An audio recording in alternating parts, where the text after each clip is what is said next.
과거 속 오늘은 어떤 일이 있었을까요? 영상으로 떠나는 라떼뉴스 여행. 영상실로 오늘 안녕하세요. 아나운서 조진영. 아나운서 이은솔입니다. 은솔 씨, 저는 요즘 쉬는 날에 영화 몰아보기가 취미예요. 어떤 영화요? 역사 영화를 좀 주로 보는데 오. 명량, 남한산성, 또 택시 운전사 같은 그런 역사 관련된 다양한 영화를 보고 있는데요. 재밌죠. 예전에는 사실 그냥 지나쳤던 그런 장면들이 뭔가 새로운 감정들로 이렇게 다가오더라고요.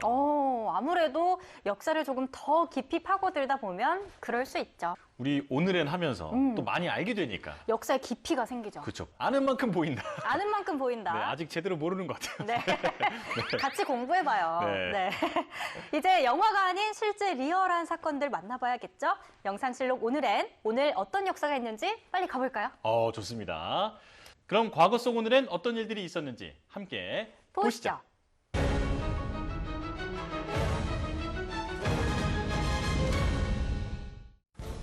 1597년 명나라의 강화 교섭이 결렬됐고 일본은 정유재란을 일으킵니다.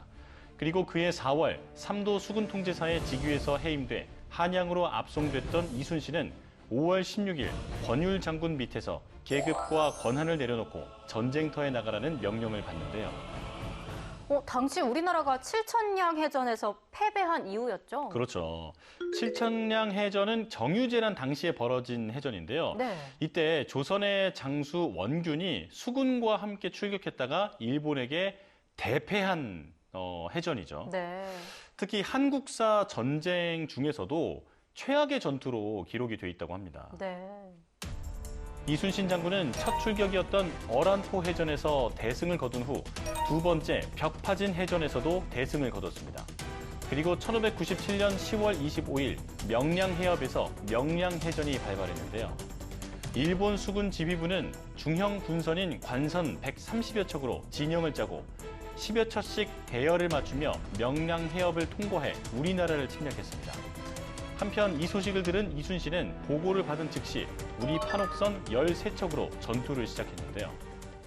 와, 이미 알고 있는 역사지만 이렇게 다시 들어도 새로운 것 같습니다. 그런데 제 기억에는 배가 13척이었다고 알고 있거든요. 다른 자료에서는 이순신 장군이 삼도 수군 통제사에 재임명됐을 때 배가 12척밖에 없었다 이렇게 하더라고요. 어떤 게 진실이에요?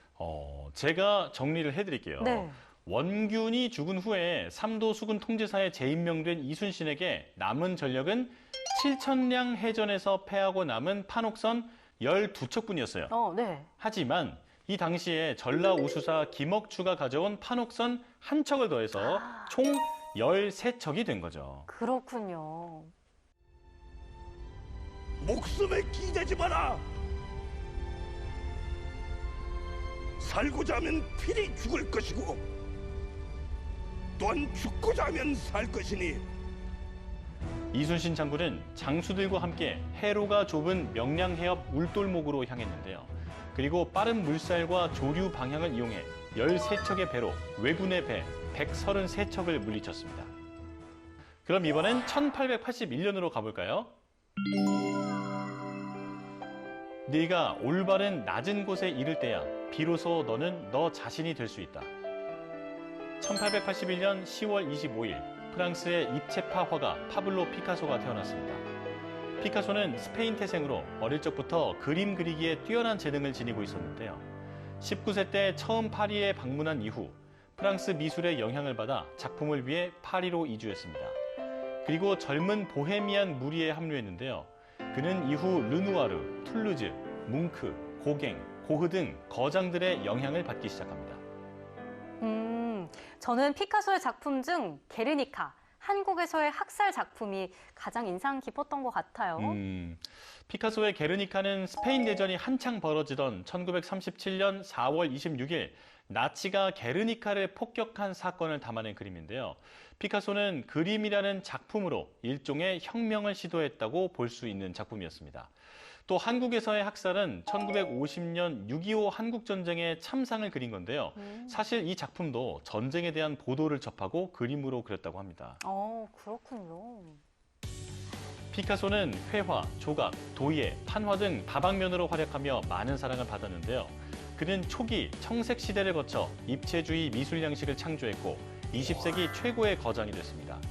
대표적으로는 아비뇽의 처녀들, 게르니카, 해변을 달리는 두 여인, 꿈 등 작품이 있는데요. 그리고 그는 1930년대에서 70년대까지 왕성한 사회 정치 활동을 했고 1973년 4월 8일 향년 91세를 일기로 세상을 떠났습니다. 이뿐만 아니라 10월 25일에 또 다른 역사를 살펴보면요. 1986년에는 한강 유람선이 운항을 개시했습니다. 한강 하면 유람선. 저도 많이 탔는데요. 그래요? 네, 그럼요. 데이트 필수 코스잖아요. 선생님 안 타보셨나 봐요. 누구랑 또 그렇게 많이 타보셨길래. 그렇게 많이는 아니고요. 아, 그래요? 네. 이거 말씀 적당히. 잘하셔야 돼요. 넘어가자. 다음에 이제 유람선남 이렇게 부른단 말이에요. 조심해야겠다. 자, 특히 프로포즈를 정말 많이 하는 곳 중 하나잖아요. 우와. 네, 참 로맨틱한 공간인데 네. 당시에 육상 교통의 발달로 한강이 급격하게 오염되기 시작했다고 합니다. 그래서 1982년 푸른 강의 본래 모습을 찾기 위한 한강 종합개발 사업이 시작됐는데요. 한강의 해암 오염 때문에 한강 종합 개발을 시작한 거구나. 네.